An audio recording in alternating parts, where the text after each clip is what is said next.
Alrighty.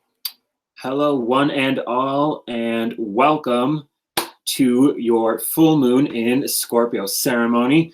This is Apollodite coming to you live at HighVibeTV. Thank you so much for being here. I'm very excited because this is our first rebrand as High Vibe. So thank you all so much for joining me. And tonight we are going to be going solo due to some schedule changes, but it is what it is. Can everyone hear me okay while I just change some things around? How are we all doing? How are we all feeling tonight? Because I am feeling rather marvelous, to be honest. And as we speak, the moon currently at the 29th degree. Wow. So right as the moon is about to leave Scorpio. So the full moon has already happened, and it doesn't matter though, because we still are here. We're still in the experience, and this is going to be a moment for us to really reflect. I feel like this full moon is really about, sure, purging, because it's Scorpio always, there's always something to be cleansed, but this is going to be a magical moment for us. So shout out to everyone in the chat. Hello, Luna, Alex, Angel, Amanda, thank you all for being here. Everyone can hear me okay, right? I don't have my good mic with me, unfortunately, because there's some renovations going on in the filming location. So we are currently having to relocate for tonight. So it is what it is. But I'm glad to be here, and it's a very chilled out place where I am at right now, so it's not bad. And if you are near water, this is a perfect time to be. And if you can't find water, then that's all good. Maybe spend some extra time tonight in the shower or the bath. This is a really good cleanse, spring cleaning, get the shit and the crap all out. All right, cool, perfect. So what's up, my loudmouth? I like that name. So thank you all for being here. If you don't mind sharing this as well on Facebook or Twitter or wherever, it would be greatly appreciated. And thank you all for joining and subscribing. And again, this is our first High Vibe ceremony, because the last one was technically with Future Life. And so let's say a thanks for being something to Future Life, and now that we're stepping into High Vibe, likewise, similarly, we are stepping into our highest vibration, and this Scorpio full moon is very much so an initiation. So not even initiation. It's almost like, I don't want to use this idea because it's kind of like but it's kind of like the notion of almost having to be jumped in a gang or like in a frat or something, where you have to, it's like it's trial by fire is essentially what it is. But there's a sense of almost spiritual harassment. But now that we've sort of graduated, it's not like we have to partake in that again. We're actually ending the cycle. So this is actually even more deeper than I intended, because this is talking about the end of traditions, the end of legacies that are no longer meant to be, and the birth of new ones. Because Taurus and Taurus season is all about growth. It's springtime, primavera, the notion of abundance and wealth and plenty. And so this full moon is different than, say, the Scorpio, or rather the full moon in Taurus during Scorpio season. And that's because this is us manifesting our fruits, versus that the other one where we are learning to really understand and appreciate the notion of decay, but we're not there. And to be honest, from this point on, once we move through Scorpio season, it's not going to be as difficult, since a lot of the karmic transits are over. And so now that we move through Taurus season for the next few years, remember, Uranus is here. So this is going to last for the next 7 years. And so what's up to Lorinda and Bonnie? Thanks for joining us, loves. And so, yeah, thank you for being here. And this Taurus season, because think about it, right now, as we speak, we have 4 planets in Taurus. That's very rare. But let alone Venus in Taurus, where she is the ruler of Taurus. And so, and with Saturn in Capricorn, this is everything coming together and manifesting. And thank you and shout out to Bonnie for sharing it to Facebook. And if anyone who's here, please leave a like button, leave a like on the video. It really helps us and it's very appreciated. But moving through this, excuse me as well, I also got a little burn today, but there's this notion of us even almost feeling burnt out and us really coming to a more grounded place. And thankfully, Venus, as she moves through her rulership in Taurus, is really softening things up in a really nice way. Because Taurus is a very well-balanced zodiac sign. As my journey through health astrology and medical astrology by its proper name is helping me understand that just astrology in general, where it allows us to understand the complexities and favoritism that the universe may have, or at the very least we perceive. Because just think about the notion of the body for a second. It likes to stay at around 98.67 degrees Fahrenheit, give or take. And even then, people have specific temperatures that their body likes to stay at. And this is called homeostasis. And it's hermetic in nature because it wants, and it's mercurial by another name because it wants to balance out and find the middle ground and the point between.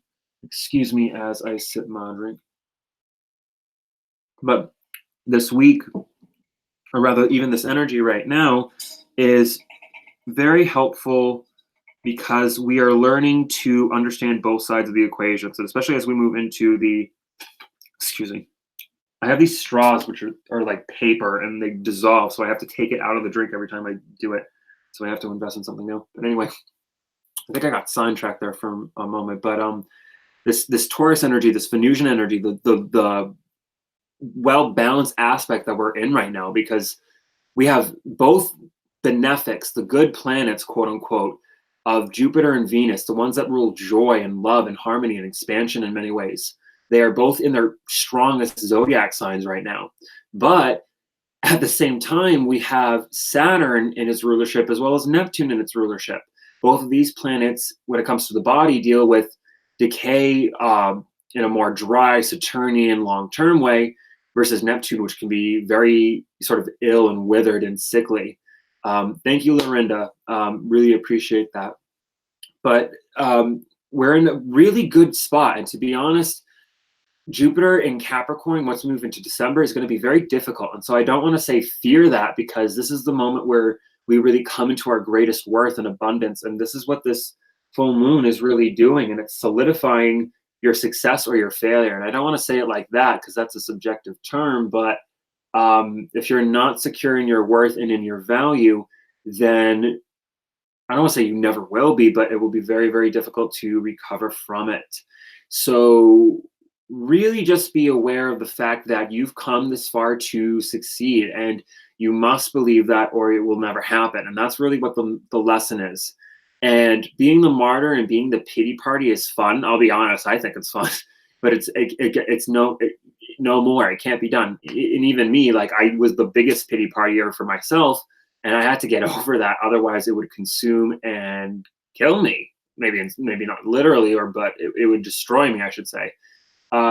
So congratulations, dear souls. And we have 6 planets in Earth signs right now, which is a lot of melancholy, and it's very disruptive. And this full moon is also going to be very, very disruptive for people who don't have proper groundwork.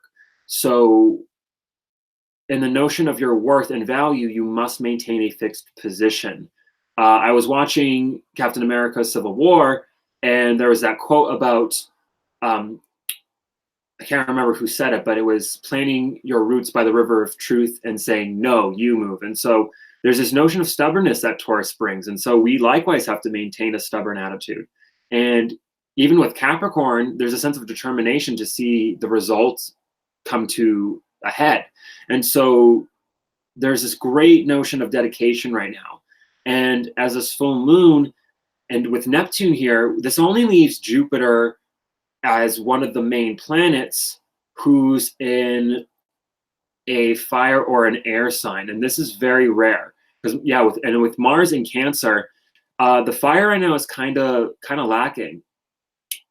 What's up, love? Thanks for joining us. But with this full moon, and I really been saying this a lot, but there's layers to it, because it's like, okay, you want to be the CEO, but that takes years to invest in. If you want to be in, the bigwig office upstairs, you have to be able to dedicate yourself to something, to a standard, a ethic, and that's more so Virgo. But in order for you to get, it's like, in order for you to get to Capricorn, your goals, you have to have ethic, Virgo. But in order for you to get there, you have to start out with value in Taurus. And so, where is your value, beloved, and how valuable are you? And you can never have too much value. Of course, you don't want to overestimate things and make promises that you can't keep, because that's irresponsible. But when you know what you can do and you can dedicate that standard time and time again, that's what will be your success. And that's a lot to ask for, but it's just what the universe is wanting. Not to mention, I haven't even talked about Venus and Uranus making their conjunction today.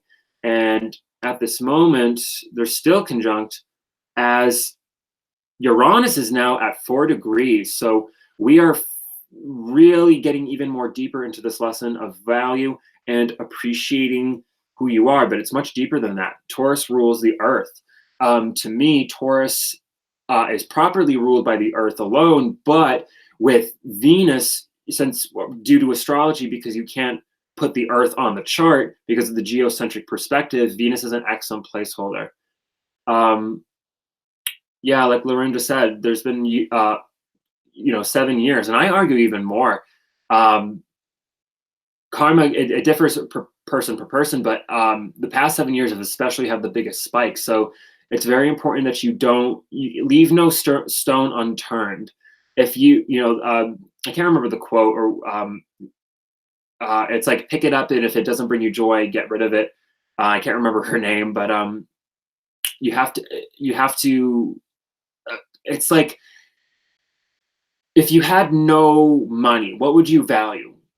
And if you had no possession, what would you value about yourself? And there's really a notion about appreciating what you have, but also not being afraid to work for more.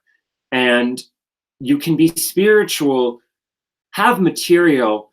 It's just what you do with it, and your ethics and your morals, that matters. And this is what Jupiter retrograde is doing, as well as Saturn and Pluto as well, because I forget that these guys are retrograde right now almost, because I feel, and maybe that's just me, and I know a lot of people have been going through a lot of goodness and a lot of abundance, with a lot of things falling away. But if you're aware of it and you allow it to happen without resistance, there's no pain. But when people say don't believe in astrology, and I don't want to necessarily push anything, but I mean, if people live in their own misery, they're just going to get stuck there.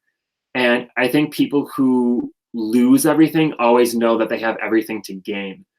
And it's like that notion where if you get knocked down, it's like that's the closest to the ground you're going to get, right? So when you think up, when you think bigger, how are you getting there? And it's not even about worrying about the practicality of things, because that's what Jupiter and Neptune are reminding us, where the value and what Uranus, are teaching us is that you have to value yourself. You have to value your investments, which include your time, your energy, your focus, your money too. And a lot of people focus on money and finances, which of course I guess they should, yeah, because you need to eat to live, right? But it can be people can lose respect for other aspects of their value and their sense of self.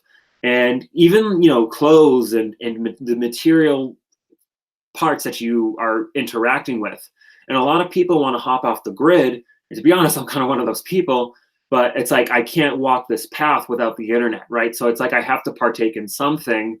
So, and I'm more than willing to do it, but it's like, it's like, where does your sidewalk end? Do you know where the sidewalk ends? And I feel like some people might not get that reference, but if you do, then great. But it's like, if you don't know where the boundaries of your reality ends, how could you question anything? And so there's a notion of people waking up, and thankfully Mercury, who's been done with its transits for the past 6 months, really, because it's been desperate trying to get back home in Gemini, because of those bitch of a retrogrades, if I'm being honest, in Sag and in Pisces. But there's this big need for us to really understand the value of our attention, the value of where we put our thoughts, our feelings, our emotions. And as Mars moves into Cancer now, it's going to be bringing up very triggery, pissy emotions. Uh, Mars is very choleric. It's very fiery. It rules the digestive factor. It wants to break things down in a very hot and active way. And here in Cancer, it's cold and clammy. And so it's like trying to boil something, you know, underwater in the Arctic. It just doesn't really work. And so you have to, there's this notion of us not being enslaved by our emotions, because that's not what it's about, but learning how to harness them and go within and surrendering when we have to, because we can't control the tides. We can't control the stars. And so we have to understand that. And more so, it deals with almost like information, because that seems like a very obvious thing to say, right? But some people even want to believe in that, but then they don't understand the consequences of actions. It's all about consequences of actions. And I really feel like this full moon, with all honesty, is going to be punishing a lot of people. This is very much so a Tower card moment, but what comes after the Tower, the Star, hope, optimism, a new beginning, a new future. And so we're coming into this notion of clarity and this notion of understanding. Once I'll get to that, Lorinda, don't worry. And so with this sense of value and with this sense of purpose, I'm going to say, because to me, Taurus represents purpose, more on a self-based level, but it's still just as righteous, because it's like a toddler where it knows how to walk and interact with the environment. And sure, yeah, it's kind of stubborn, but in its defense, it at least knows what it wants. And it at least knows how to maintain consistency. And obviously you can't stay that way. And I'm not saying Taurus is immature, but there's a sense of young honesty, you know, like how a kid is honest. In this case, it's almost like a quiet kid who may hog everything, but maybe they need more, maybe they want more, maybe they're worth more. And I'm not saying one person deserves more material versus another, but it's like if Taurus works the hardest, it should get the most reward, right? And so I think there's a notion of us having to be a little bit stingy, but, you know, I don't even want to say selfish, because that's kind of subjective, but, and it's not even about money or, you know, penny pinching, but appreciating your resources, allowing others to do the same, and knowing that we can never truly own anything, because once we die, we lose everything, really, at least in a physical 3D dimensional human sense, which is good. It's a blessing. And I don't want to encourage people to, you know, do anything drastic, but death is not something to be seen as evil. But with Taurus, this is a notion of life, and so we can't be afraid of being reborn. And so I think that a lot of this, there could be a lot of fear in this full moon, not just for, I think that for a lot of people who are aware, and I think that a lot of people who know their worth, their value, and at the least how to appreciate themselves, because a homeless person who knows their value is of greater quality than someone who, say, a dime a dozen, and, you know, who follows, you know, someone else's sense of value and worth, I'll say on that. And just please be very careful with people's, you know, attention and focus and time. And I don't encourage a one lifestyle, but, you know, TV, for example, subliminal advertising is a real thing, and big powers and big governments have admitted to using it. And so, you know, and I'm not saying to watch TV, but just be, you know, wary of the fact that you are unaware of so much. It's an appreciation that we don't know everything, and that's a blessing, because when we know too much, that's just as much as a burden, because when you don't know anything, then you can't worry. It's preposterous, because you don't know enough. But if you knew everything, then you had every right to worry. And so you have to be very careful about knowing too much and not digging where your nose doesn't need to be. You don't want to dig in other people's business, for example. It will not lead to happiness and satisfaction. And of course, you know, say if a friend needs help in a situation where maybe they can't verbally ask for it, it's not about necessarily even ignoring between the lines, but choosing how far you want the rabbit hole to go, because remember, it's infinite. It's not, there's no bottom. It's a yes or no question, really. It's not about, just think about the archetype of the hero journey, where the hero starts out ignorant, of their, willingly or not willingly, and then at the end they realize that they can never really go back to their old life. Yes, as Astro said, I'm gonna get into that. Don't worry. But I really just want to kind of speak on this, just because I think it really has to be said, and I've been really feeling this. And personally, I really want to do some more channeled messages here on High Vibe. So stay tuned for more on that. Excuse me one moment.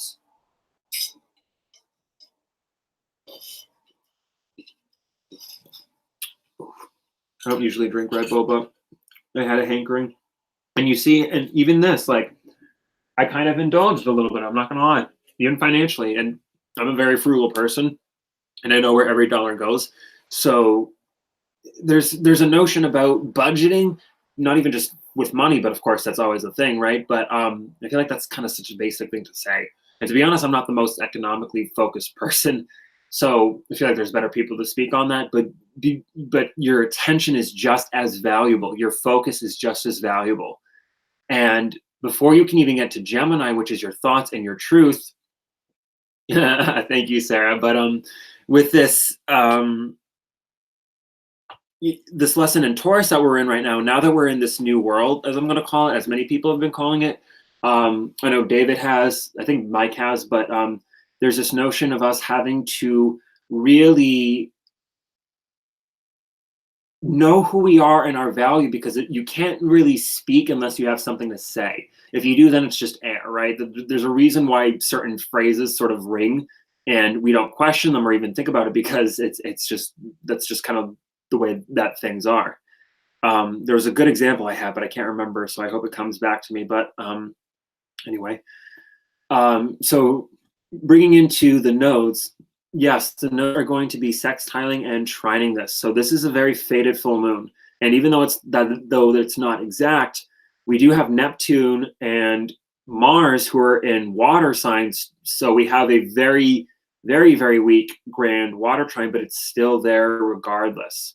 And thankfully the moon's still in Scorpio, and we're going to do a little ceremony ritual to really congratulate ourselves, and it's almost like kind of like a refreshing, hydrating rain that's going to flush away the crap and enrich the plants. And that's what we're going to go with, because I feel that. But with the nodes supporting this is very tied in, and it's not, and the nodes aren't quite exact as well, but regardless, but even Saturn and Pluto who are here, and Saturn and Pluto's about to retrograde back to 22 degrees, and so there's this notion of a shockwave. I hate saying that because it might get a weird impression, but aftershock. I'm going to say it's not like a shockwave. It's the aftershock is what it is, and so I think that this full moon is sealing the deal. And I hate saying stuff like that because I don't want to say I necessarily know enough, because that could be hubris. But even then, like hypothetically, if I do know, I have to stand by that. And so there's a lot of confusion. There's a lot of conflict. And Mars in Cancer might make us a little bit timid. It might make us a little bit sensitive. It might have us triggered. Mars rules the primal id. It rules passion. It rules lust at its worst. It rules anger and volatility at its absolute worst. And so there's a big notion of us having to not let our sensitivities get the better of us, to be honest. And it's difficult because Mars is going to move on top of the North Node, I believe around the time Mercury is. And I know they're actually going to make a conjunction with one another, which is going to be legendary. And so, but it's also going to oppose the Saturn and Pluto. So there's this big sense of challenge that we're going to have to be moving into. And I don't like saying it, but it's true. And it's like, for example, and I've kind of I realize that I kind of have a way of softening blows. In my defense, I also have a way of not knowing how to soften in my blows. But anyway, that is what it is. It's like a weatherman is not doing injustice by saying that an earthquake or not an earthquake, but I mean a hurricane's coming, right? Or something, a meteor shower, I don't know. But the weatherman's not bringing that in. And so I realized that there is universal forces. It's like, for example, the tides. The tides are lunar based. They deal with the moon, its position, its gravitational pull. And the moon does have an effect on Earth, and it has an effect on life and plant life, especially, and things that are water. And so we are somewhere, I've heard anywhere between 60 to 80% water to 90% water. We are mainly water, is the facts of the matter. But regardless, we have to, there are things outside our direct awareness that we need to be careful of. And I think that a lot of both religious on one side and then scientific on the other are very hubris ridden.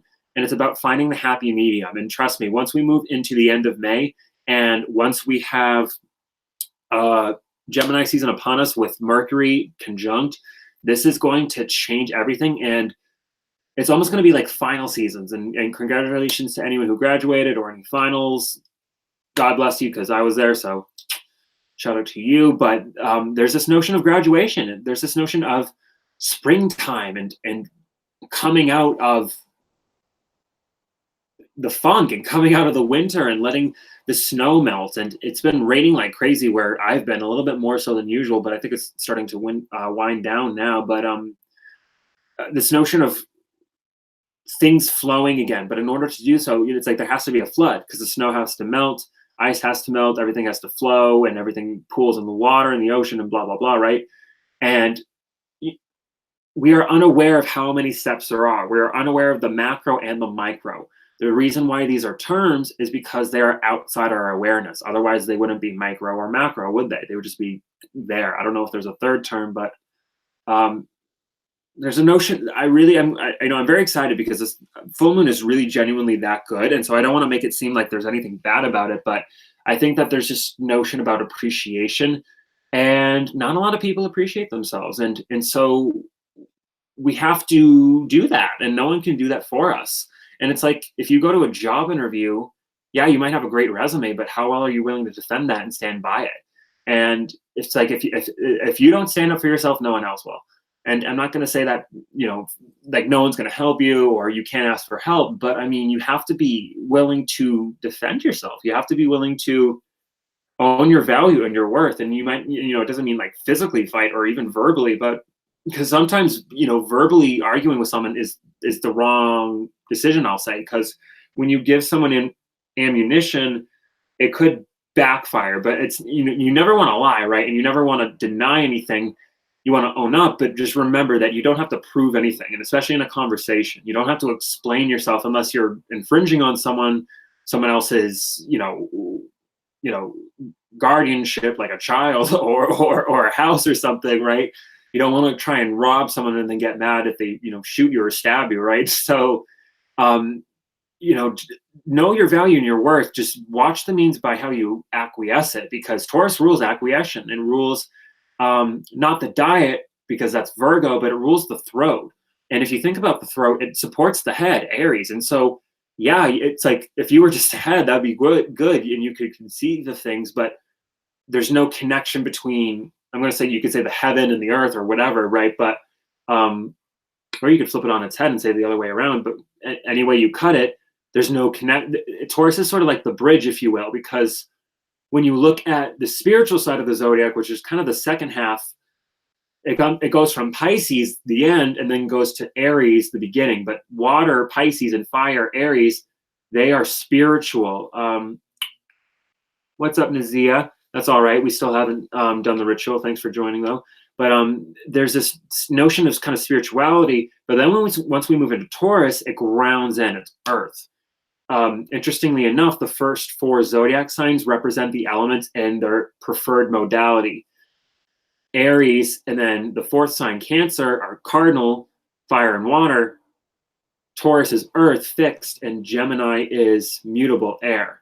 And so if you were to look at it on a diamond, water and fire are equal, and then air's on top, the fluid, the completely light and subtle one, and then earth is the dense melancholy. And so right now we're in a really dense spot, but Taurus is about abundance. It's where the seeds start to, grow and sprout, and life flourishes, and everything starts to arise from the earth itself, literally Gaia's bosom. And so, and how appropriate with Mars in Cancer, this is the divine.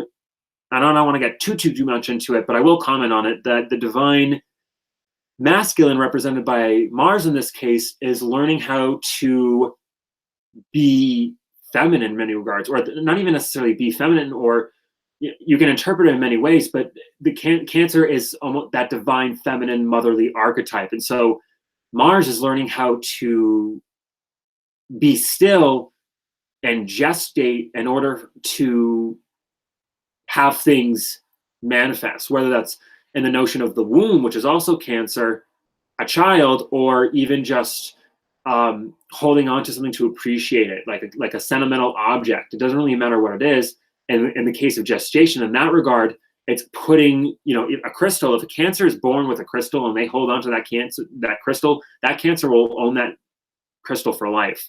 And if they believe that, this crystal can guard them and protect them, it absolutely will. And this is true for everyone, but I think the Cancerian vibe understands that things need, the feminine element in every regard, really, maybe not every, well, it depends, but, and I shouldn't even say just the feminine, but in order for there to be a child, things have to take time, right? There has to be an environment, the uterus has to be, I'm going to say fertile, Taurus, interestingly enough, the womb, the uterus is Cancer, and it holds the child, and it's fluid-like. And then once we get to Virgo, it deals with being able to take what you absorb and use it, because Virgo represents the intestines. And so it's not directly involved with fertility per se, but it does deal with your ability to absorb that which you put into yourself, what you receive, essentially. And then the extensions being Scorpio, the opposite of Taurus. Scorpio rules elimination. It wants to get rid of shit. It rules the bladder, the bowels, the sexual organs, and men, ejaculate and expel something. And women, eventually the womb will hold on to it, sure, but it will expel the child. Otherwise, the child will die. And I don't want to get, too much into imagery, but, pregnancy is complicated. As miscarriage is a real thing. And I don't think that has anything to do with this full moon, but there is a Scorpio essence that it has to get rid of things, because otherwise it could kill you. And so it's like this painful, it's like the painful sacrifice. And then quickly we have Capricorn, which rules the bones, the structure, which receive the stress and the tensions that the muscle generate, not because it did anything wrong, but the muscles are only as strong as the bones are. And then finally, Pisces rules the liver, where things, in the hepatic portal system as well, where things get absorbed into the bloodstream and then get sent to the heart to be distributed. And so the feminine essence always wants to receive. And with so many planets and feminine signs, we have to learn how to receive. And it's very difficult. And the only planet in a masculine sign right now is Jupiter in Sag, where he rules. So he's just kind of chilling right now, at least in my opinion, because when he's in Sag, to me, he's untouchable. But we have to be careful, because if we generate too much of something, it's just as bad as not having enough. It's like if you have, too much adrenaline, you get stuck in that fight or flight response, and your body can't take it. The kidneys get overwhelmed. It can't, it can't handle the stress. Our hearts get super stressed and excited. Our muscles get stressed. And so too much of something can be just as bad, but it's not even about worrying about that. It's about seeing the greater picture. And thankfully with Saturn and Neptune, it will be just what we need. And so I got a little bit sidetracked with that kind of message, but going back to the Taurus Scorpio energy, Lorinda's right. Yeah, it's very difficult to receive when we're natural givers. And to be honest, this is this has a lot to do with women, sure, yes, but the feminine and the masculine within everyone is starting to become so aware, and it's starting to assimilate and change, that so many people don't know what's going on, and so many people are having different notions of who they are internally, and it's chaos. It's pure chaos because people are starting to, in one way or another, being reminded that you don't know it all. We are humans. They say that the human brain can only consciously be aware of 7 things. And so, in regards to the reception and the giving, we have to give to ourselves, and that's the lesson. Where it's almost like the divine feminine, instead of expecting to receive, she has to give to herself and then learn to receive that. And it's difficult because likewise, the masculine has to learn to stop giving, and especially in a negative context, giving what is not needed or over giving or pushing boundaries.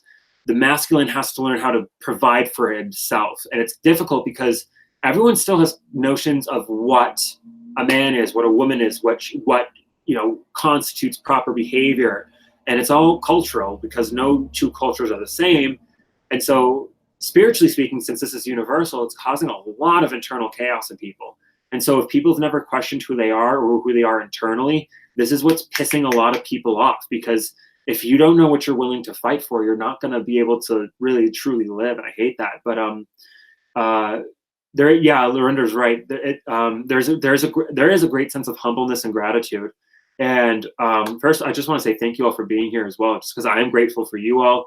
I'm grateful for this opportunity for us to be here together. And this is just the beginning of the high vibe adventure. So lots more to income as well. Sipping my Red Bull. But yes, I'm going to keep going. I hope I don't take anyone's time, but it is a Saturday. I don't care. I'm going to go as long as I want. And so with this energy and with this full moon, and I apologize for the shaky camera because my laptop's being propped up on a book. But with Mercury getting ready to conjunct the sun, right as both of them are moving into Gemini, because if we have a reference here, this might be a poor one, but so if we have the sun and if we have Mercury, and let's say this line, perfect. Okay, thank you, universe. See, this is a perfect example. I needed a boundary and it gave me one. So if this line from the door represents Taurus and Gemini, respectively, both of them right now, the sun's right about to finish in Taurus, right? But Mercury's getting ready to conjunct. They're going to meet up at the 29th degree in Taurus, and then both of them are simultaneously going to move into Gemini. This is where Mercury rules. And so this is going to be incredible because we haven't had, and thank you, Lorinda, for complimenting me. I am such a Leo, and I did something good in a past life to make it this far. I'll say that. But that said, with this transition, because it's starting now technically because Mercury is within 3 degrees, so I'm going to give it to it because it's the sun. So, Mercury and the sun together, this is the best friend dynamic. This is Oberon and Pip, if you're familiar with Shakespeare. This is literally Zeus and Hermes. This is this notion of, in some ways, the divine masculine, but I see the sun and the moon more as the internal notions, where Mars and Venus more so deal with the physical expression more so. But that said, Mercury and the sun together, they represent the vital faculty, which is the heart and lungs. And so, and the cardiopulmonary system as a whole, really. But there's this notion of energy, and the masculine signs in the body don't deal with nutrition and digestion and whatnot like the feminine signs do. They deal with energy. And so in the notion of Gemini and Leo, if the oxygen, for example, if you have poor lung health and you can't get as much oxygen quality or good oxygen quality in your lungs, then there's not much in the blood. It goes to the heart, and then the heart gets a poor supply of oxygen. The heart doesn't beat as well, making the lungs function weaker, making the heart function weaker by reflex. And so there's a cycle that's breaking and ending, if you will. And as it moves into Gemini, we're going to be aware completely of everything internally. And so I think with this full moon as well, because the flavor is going to shift very dramatically once we move on the 20th. Let me just double check. Technically the 21st. So yes, so we are really, this weekend is the last weekend where I'm going to say there's a, you know, I don't want to say hardship's going to be over, because sure, we can get lost in the moment and yeah, we might get pissed off, but to be honest, I think we can, stress management is kind of the name of the game with this full moon as well, and knowing what battles to invest your stress in, because stress can never really go away.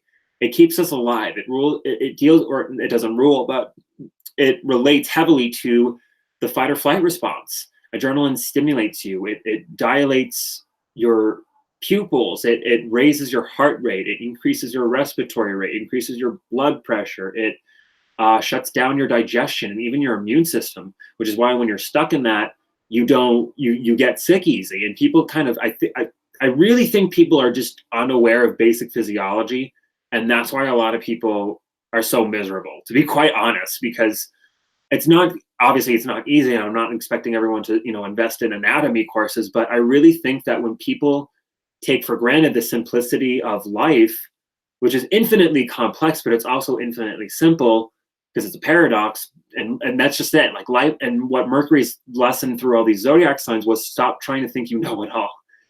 And I hate saying that and laughing, because I think that a lot of people, including myself, think that we know it all. And with all due respect, you know yourself. That's for sure. That's for sure. But every day you wake up as someone new, as they say. And as long as you are in your passion and in your desire, but not a slave to it, and you're aware of the big picture and you're aware of it all, then you're on your divine path. And it's really just that simple. And we have so many complex governments and structures and whatnot, and it's all ideas, it's all Gemini, it's all thoughts, it's all paper. With all due respect, a restraining order doesn't mean shit to a crazy person. And it's not to say don't get one, but there's a message about what do you do if a crazy person breaks in your house? The police ain't showing up on time, and this is a fact that it takes them, like, I believe, 5 minutes to get to your house on average. And I don't want to scare people and make it think that someone's going to break into your house, but because this is really Garden of Eden energy, but people really want to get trapped in a false notion of security. So please be aware of the traps. Please be aware of the bullshit. Please be aware of the mind games, because you are above it. And there's a lot of it going on. And thankfully, a lot of people are being exposed. So it's not coming from a place of worry, but, snake oil salesmen are out here. And be very critical of where you get your information, because remember, having too much is just as bad as not having enough, and that includes information. When you go to a guru, I don't want to say I roll my eyes at the notion of a guru, but if you try to look for one, and at the end of the journey you realize that it was a waste of time, then you kind of, I don't know. I don't even say it's a waste of time, because it's not, because the whole it's like the Eight of Cups. You go on the journey because it feels right, even though you don't need to. And so it's not even about judgment, but I'm trying to explain in English how you can't invest your faith in like a miracle cure or someone selling you something. You have to be reliant on your own intuition. And to be honest, I hate it when people get critical of how other people read cards. And this is something like weird, or because speaking honestly, I don't like when people shuffle tarot cards like playing cards. That's just me. I think it's partially disrespectful. Maybe I'm just extra, but I can't judge someone for that. But to me, my tarot cards are an extension of me. So I would never do that, because I feel like that's a little bit too physical. That's just myself. No judgment, no shame, but because I literally don't know who does that. But just be mindful of your energy and other people's energy. And please, please, please, please be aware that quality always trumps quantity. So one of you is worth more than, I don't want to give a numerical value, but it's like, would you rather have one really, really nice car that's everything that you want for 10 years? Or do you want 10 cars that are shitty and that break down every year? And so please, please, please, please, if I had a worldwide megaphone, I would remind people to please value everything about you, because it's your responsibility to, because no one else will do it for you.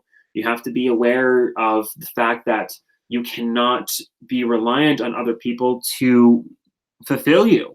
And if you have needs, of course, you know, if you need help, you have to be open and honest with that and ask for it.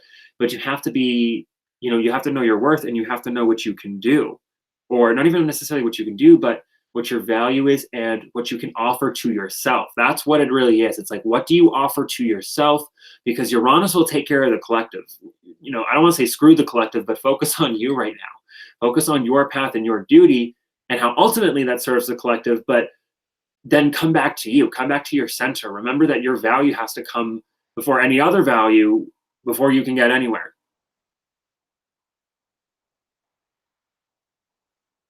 Lorinda, yeah, I agree, Lorinda. You have to appreciate, or rather, you have to go through that to wake up.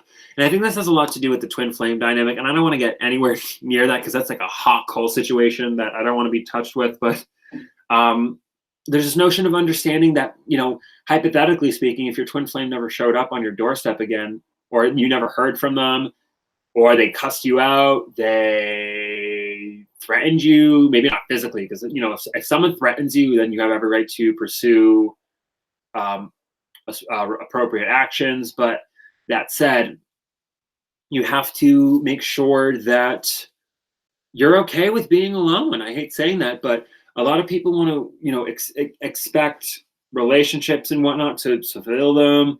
I hear a lot of people nowadays kind of shit on monogamy, and I think it's unfortunate and kind of misguided, because it's like if someone doesn't, you know, because a lot of it comes from cheating. A lot of people believe that people can't be monogamous, and people believe that we're monkeys, and we are evolved primates, right? And there's always a primal id. That's what Mars represents, right? But, you know, we all have kind of a wild animal side, but where you put your energies is so important. And it's like, say if you have an Aries dominant energy chart, that might be difficult for you, but if you're aware of it, and as long as you're honest, then you really can't be faulted for it. And that's really what it's not about denying who you are. It's about completely appreciating and owning up to it. And so, but remember, actions have consequences, but that doesn't mean you shouldn't fear it. You should not fear, because the divine will not punish you for you being who you are. As long as you're being pure in it, you cannot do harm. Or I don't want to say that, but you cannot do wrong, because there is no right or wrong. And I think that this full moon might stir a lot of pots, and I'm kind of excited, not gonna lie, because I like when people get triggered, not like, you know, people I love or people who don't deserve it, but there's a notion of purging. There's this notion of, you know, not caring that Scorpio has, because Scorpio truthfully is one of the most volatile. It's kind of like that Lilith energy that eats the baby. It's that Chronos energy. Remember, Saturn is Chronos. Saturn ate 5 of his 6 children in order to prevent them from taking over, which ultimately failed. But anyway, yeah, thank you, Lorinda. I'm gonna pass anyway. Next, as I see this, I can't touch it. Never mind. I had a funny little message to share, but it won't let me share it. But anyway, that said, I'm gonna fix this just because. There we go. Show. We've been doing this for 47 minutes. Anyway, thank you all for being. How are we all feeling? I'm feeling really good, and I'm not gonna lie, this Red Bull has me feeling a little bit wired, but I'm enjoying it. And so, and Venus on Uranus, I didn't even get into that, so hold on now. Give me a minute. Give me 1 second. I need to rehydrate. So Venus on Uranus, this is big. This is big. And this is because we have, for the first time, Venus in her rulership conjunct Uranus. And the last time this happened was in Aries, which is the opposite of Venus's other rulership, Libra. And so when Venus and Uranus conjuncted in Aries, and the last aspect that they shared each other with Uranus here in Aries was the opposition when Venus was done with her retrograde. Shout out to Nizia, glad to hear that. But with this opposition in Aries Libra, this is about us really accepting and understanding that we have to fulfill ourselves and complete our own sense of satisfaction and destiny and awareness of the self fully, really. And then the Libra essence was welcoming in certain relationships, but it initiated it with Libra, but it doesn't have the fixed energy to ground it in. And so as this conjunction now is happening, and remember, this is the first time that it's happened since the 1930s, I believe. Let me actually just double check that to make sure that I'm not incorrect. Nope, because because the last time they conjunct, it was in Aries, and so now that it's in Taurus, where Venus rules, and arguably in Uranus is in detriment, which is kind of what I believe. But there's this big message about everything that is worth your value and your pleasure grounding in. And Venus in Taurus is literally the pleasure principle incarnate. And this full moon complements it very well because Scorpio, pain, ties with Taurus, pleasure. And so there's this element of us not being afraid to enjoy things and to have fun and to come out of winter, because Taurus rules indulgence because it wants to not even forget the fact, but appreciate the fact that death is over.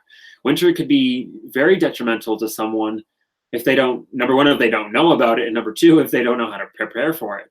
And say society collapsed, how would you survive the winter? And I'm not giving credit, and I'm sorry, I'm going to call out people who live in 50-degree weather in winter. You do not suffer from cold. This does not apply to you. Come get you some blizzard in the Northeast. I'm sorry.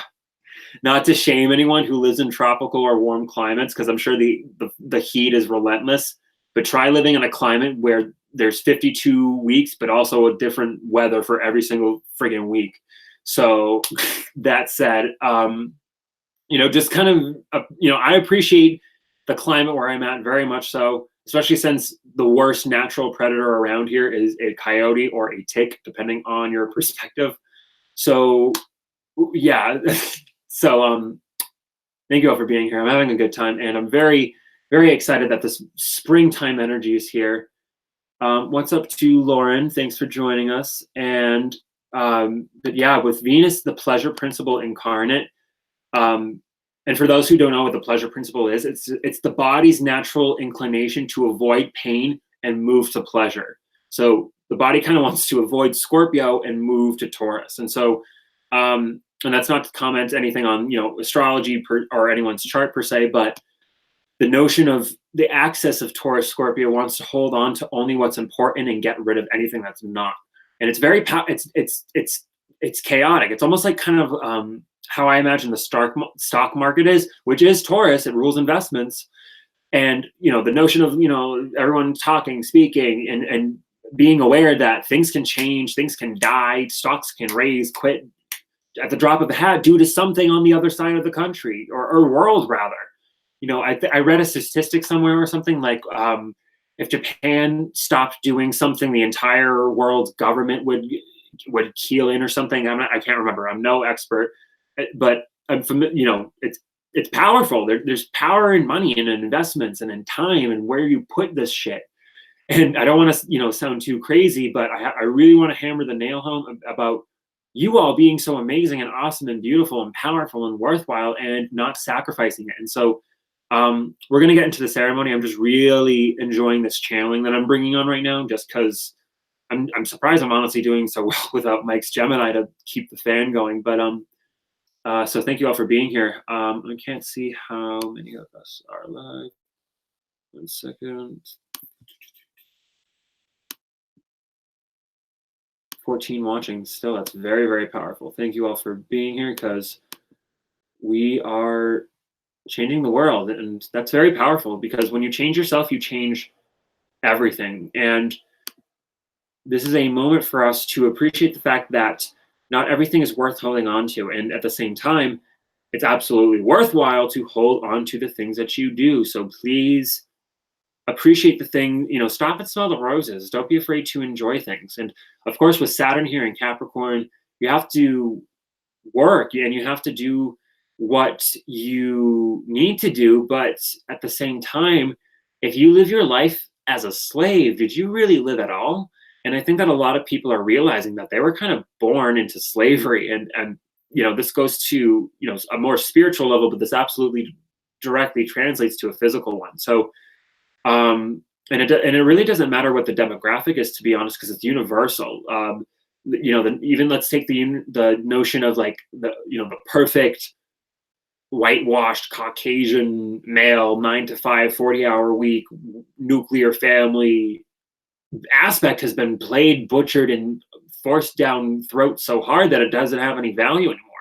And so there's a notion of people having to break away from tradition, and Taurus rules tradition. And so I think a lot of people are starting to realize that, oh my God, like, yeah, I'm grateful for the life that I live, but I can't stay here. Personally, that's what I'm going through. But you have to, and thank you all so much. Appreciate you all. But don't be afraid to trim the fat, to be honest. Don't be afraid to get rid of that which no longer serves you. And by all means, make the most out of an unwinnable situation. Because there is a thing called losing with grace, or which I call, going out like a victor, whether you win or lose, right? But you have to be able to be brave. You have to be able to defend everything about you. And it's not even about, having to work slave for it, because this is about reward.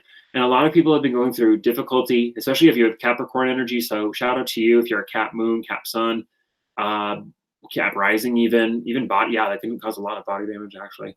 But that said, be very aware of the fact that if people don't, if someone is, I don't want to say destined to, hey, Verdant Ghost, but I don't want to say if someone's, one thing that I disagree with about a lot of people, and I'll explain why in a moment, but I don't quite agree with the notion of a completely fixed universe. That doesn't make sense to me, for the simple fact that if everything was fixed, that means that people who were set up to win were destined for it, and that those who are not were destined for damnation. And you can argue that all is love, and that's what I believe, but many people believe in, hell, and many people believe in the notion of a heaven. And I'm sorry, but that kind of line of thinking was the main reason why the age of Pisces ended in disruption.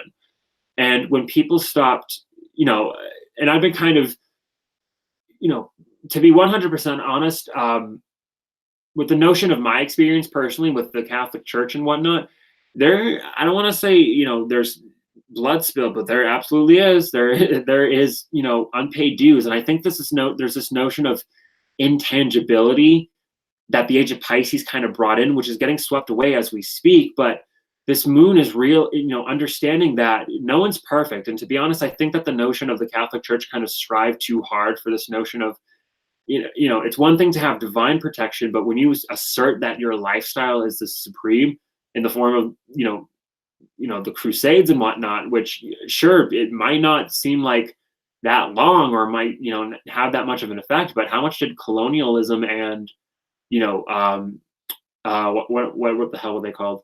Not mercenaries, missionaries. But, it's not forgetting, it's keeping the good aspects of tradition, but allowing Uranus to update them, because it's like, if, many people believe that the Bible is real, and believe that 2,000-year-old desert culture, not that there was anything wrong with the desert per se, but that culture is not America. That culture is not 2019 United States. I'm sorry. In the day and age where people have the gall to, kind of shame science, but then freely invest, in iPads and shit, it's kind of disrespectful. And I'm not saying people need to inherently respect science by any means, or completely disregard religion per se, but if you give your life to someone else's notion of what your value is, and that includes your soul, then you will never find success, you will never find peace, and you'll never find happiness. Interesting. I'm going to quickly screen share that. Or not screen share, but screen capture. Thank you, Lorinda. But this notion of, it's like, if people, like, for example, the notion of Taurus, Scorpio, Taurus is heaven on earth, you could say, and Scorpio is hell. And it's like, I think that when people create their own hell, people literally create their own sense of hell, and it's personal for everyone. And if someone, there's literally the Catholic truth of, if someone was born not knowing who Christ or what hell was, they would automatically go to heaven. But if they knew and they chose not to accept it, they would go to hell.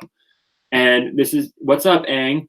But I think that people, with all due respect, when people think that, and I've had personal experience with people who believe that they're untouchable because they believe that they've been forgiven by God, which you should not.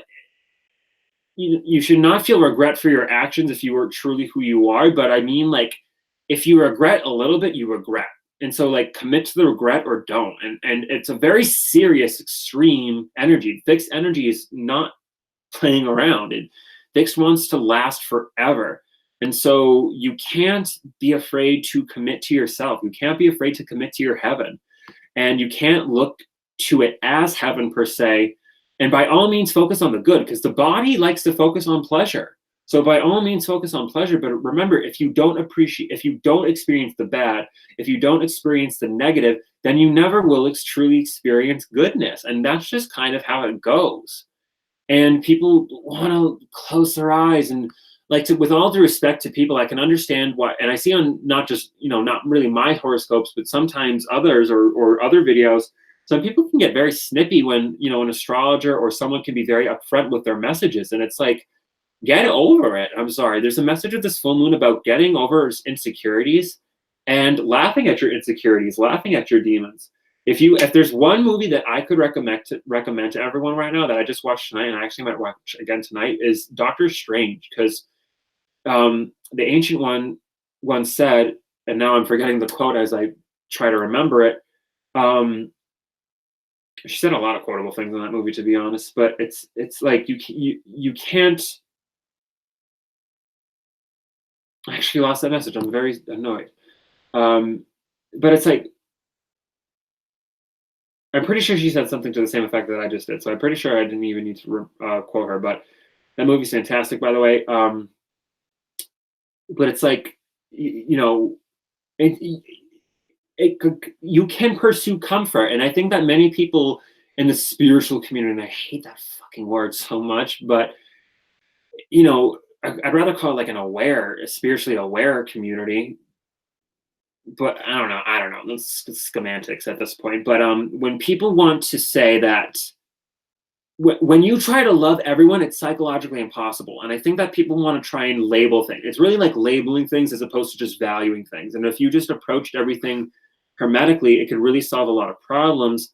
And I think that, not to anyone here, but I think that some people don't understand that life is a paradox. I think I remember the quote. The ancient one said, "Life doesn't have to make sense.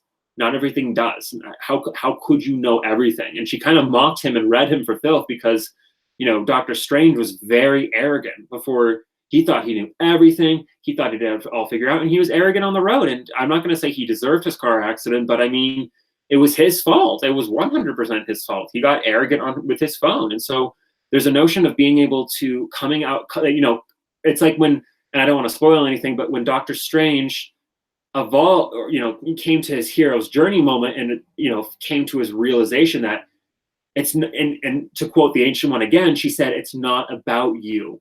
And he realized that, yeah, he could go back to his old life, but he can never really go back to it.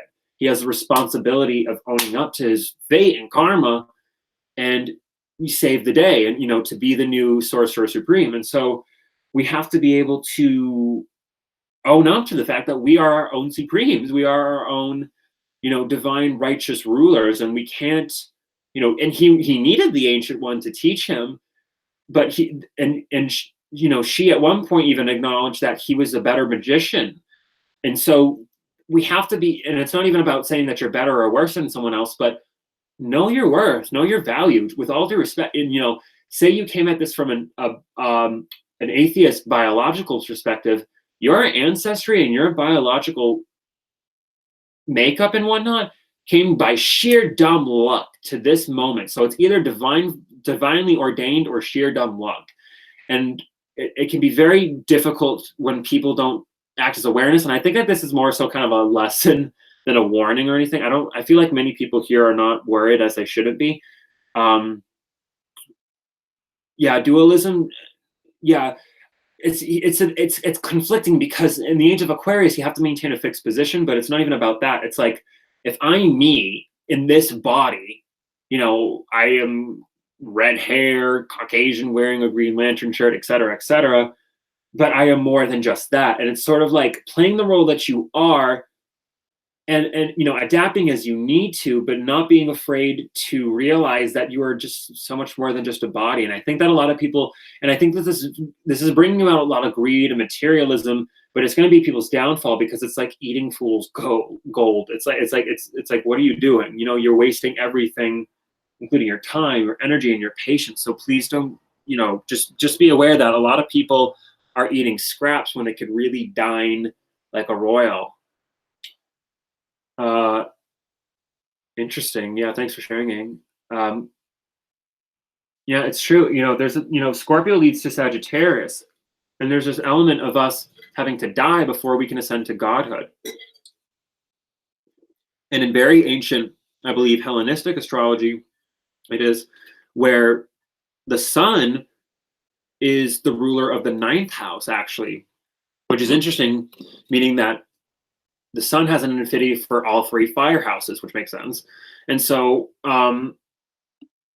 when we go, because with this scorpionic element, and actually as the moon, let me just double check to see where the moon's at.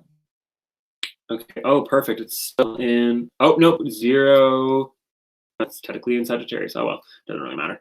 We're here and we're gonna do a ceremony in just a few minutes.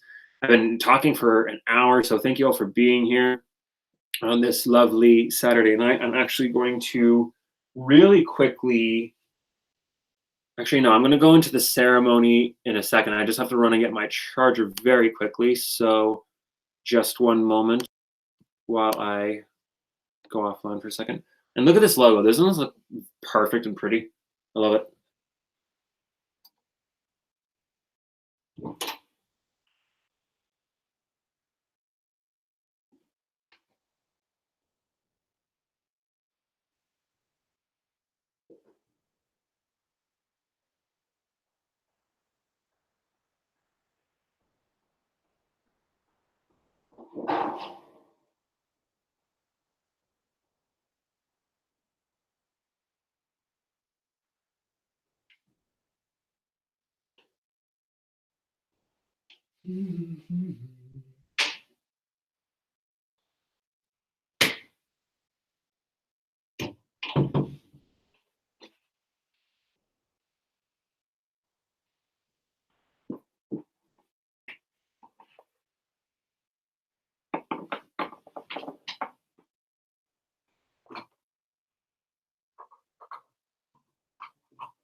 All right. Shout out to everyone here live. How are we all doing?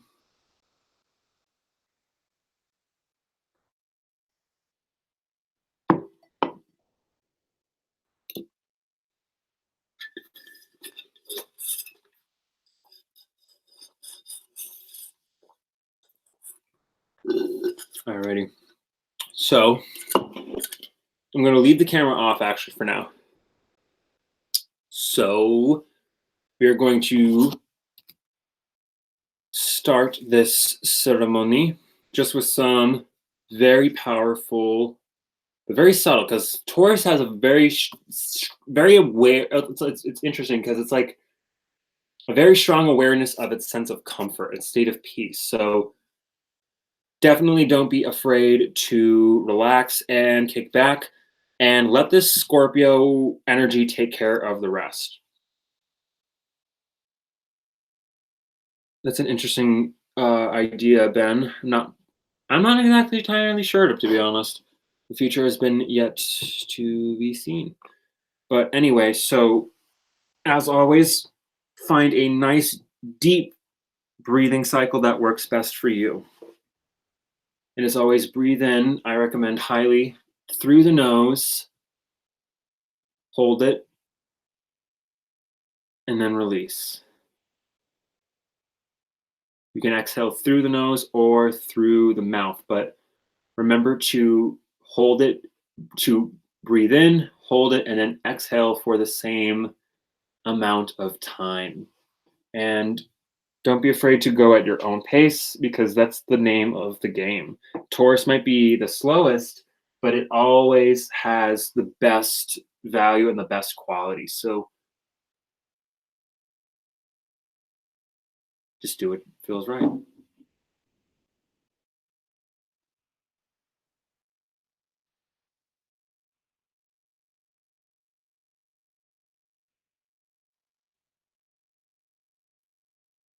Interesting. So the way that I perceive the magician in reverse, it's almost like heaven is pointing down to us. And what I'm seeing in my head is a thunderbolt. So maybe this is the tower card moment that I'm envisioning. And as the moon's actually right now, as we speak, moving into Sag, we are now finally starting to transform our lives based through our belief. And this is the reward moment, really. And Taurus rules the completion or the reception of your input. It's almost like the fruit that you reap in many ways, but it's also the decay of everything else. And so this is beautiful, where the fruit that you're now going to start to eat is going to be even more abundant and delicious.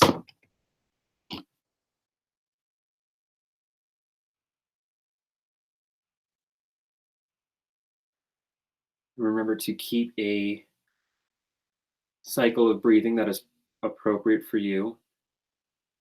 But the key is to remember to breathe in through your nose, as that allows the most direct pathway to your lungs and allows you to breathe out.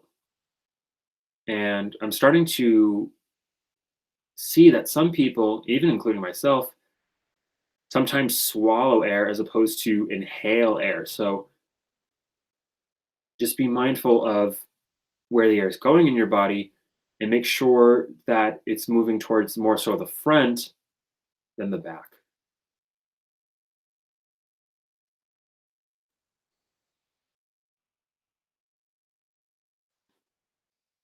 And if you have access to the ground or even not, feel this essence of earth because, again, Taurus is Gaia. It's this Mother Earth, abundant, beautiful energy that wants to take your stress away and ground you and protect you.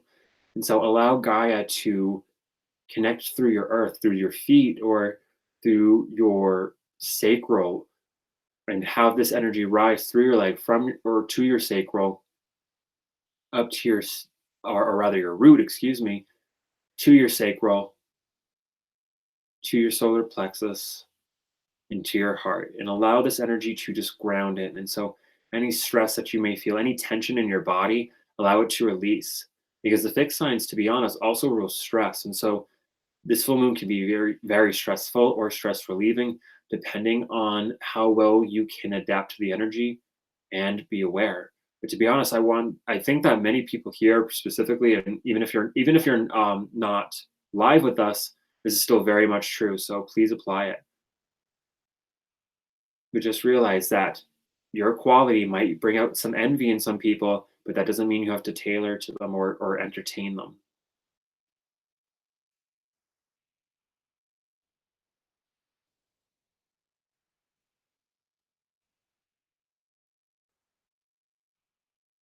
Remember to feel that connection to Gaia. Let the stress flow down from you into the earth, from your legs, from your bottom, wherever you're connected. And as you breathe, imagine every breath vitalizing you with a gentle but very nourishing sense of life, a sense of awareness, a sense of connectivity. And as we can connect to each other now, whether live or on the recording, this is what's going to allow us to fully understand, or not even necessarily understand, but to help us feel freer, help us connect more. And just imagine us all together as an individual and then as a collective, as a group, almost on a beautiful springtime meadow. It could be as big as you want it, but it's very perfect, whatever that means for you. How does it look? What's the plant life? And it could be anywhere, but think of somewhere, where you feel alive. Think of somewhere that makes you feel comfort and at peace.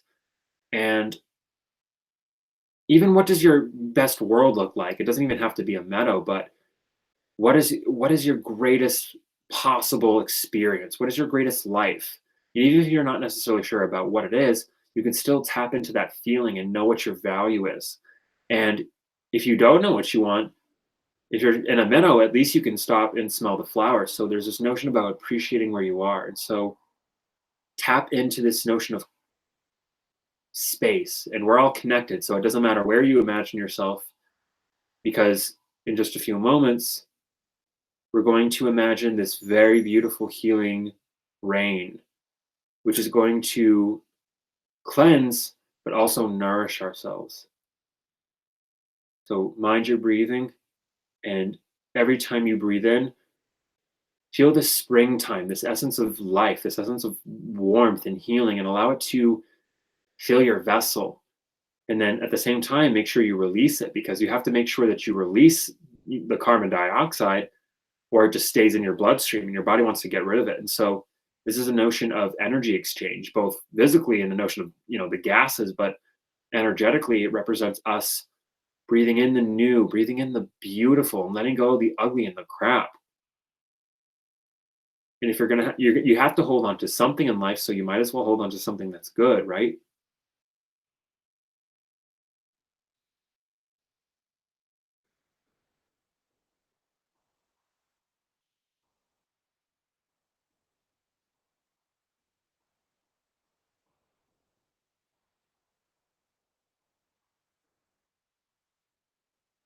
All right. And so now, if it's a sunny day, if it's a beautiful day, or wherever makes you feel more comfortable, now just imagine the sky getting a little bit cloudy, not dark, but enough to represent rain clouds. And you can imagine them as gold, this beautiful, shining. Oh, I don't even know. It's funny because I think I can visualize it, and I hope you can as well. But imagine this sea of golden clouds just coming over the horizon and covering everything. And now just imagine this beautiful, gentle rain that it even has this glow to it. And so allow this rain to wash over you, and allow this rain to wash over the land, the animals, the people as a whole. This is universal. And so we here are holding space for that, and especially for ourselves. And I thank you all for being here, because this is a group effort. And so allow this rain to just wash over you, and breathe in this beautiful spring air. Breathe in this beautiful vision of you cleansing yourself and you relieving yourself. This rain is removing the pain. It's cleaning you. It's allowing this negativity to flow from you. And if you feel emotional, then let the emotions flow. And more so, this is about us letting whatever's residual come to a peaceful end, and not being afraid to live for tomorrow. And so, as we also call upon this element of fire, in this case, the notion of life, where the energy seeps in, the rain that is healing you also inspires you. And allow this rain to gently energize you, not in a very stimulating way, but in a way that gives you peace and courage and joy and optimism. It's the fire and the will and the pleasure that we all want to seek, and the fire to go about it. That is what keeps driving us. And so allow this rain, allow this, fertility that the rain will grow. Allow your crops to be beautiful and abundant, and allow them to be yours. You don't have to share the fruits of your labor unless you agree to it per se, but yours is yours to keep, right? So please allow this rain to inspire you. Scorpio is intense and passionate, yes, but it's also willing to go to the dying breath to defend what it loves, and that's truly honorable. And so we mustn't be afraid to do that for ourselves. We mustn't be afraid to do that for the person that matters most, which, truth be told, is you. There's nothing wrong with fighting for your own sense of self-preservation and feeling sorry for it. So please forgive yourself for allowing others to maybe have at some point eluded you, to think that you have to protect and provide for them unless it was something agreed upon. But even then, make sure that it truly was your will and not that of another. And it can be very uncomfortable for people to realize. And so if you feel any purging, by all means, please let it out. This is a ceremony that celebrates, but if you still feel like there's something that you need to let go of, you have all the time in the world, as long as you're aware of it. And as long as you forgive yourself, and it's a very difficult lesson to learn. It's one of the most difficult lessons to learn. But when you learn to do so, you find true strength, you find true longevity.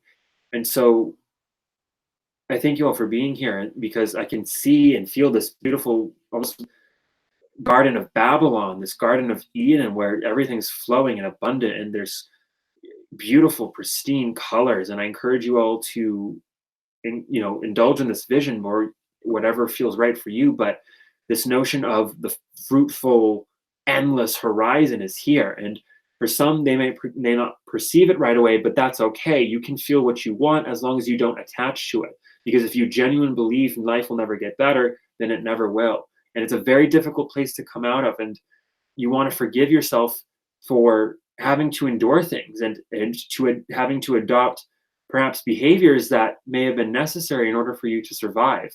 And as long as you're able to own up to it and to not be afraid to take responsibility as needed, you don't owe anyone anything. And so we don't even really need to like write anything down or do anything, because it's really just about appreciating the fact that our dreams are real. Simply just imagining it and knowing that it's true really is what it's all about. And it's a very, complex, abstract, and maybe even, unsatisfying truth, but that's the one that I'm sharing. And so thank you all for being here, because it's really us as a group being here, holding space for ourselves and for each other. And remember, this rain washes over us all. So imagine everyone here. And even if you're watching this recording, you're still a part of this, and allow it to just let this rain bring you joy. This rain is happiness. This rain is your love showering upon you.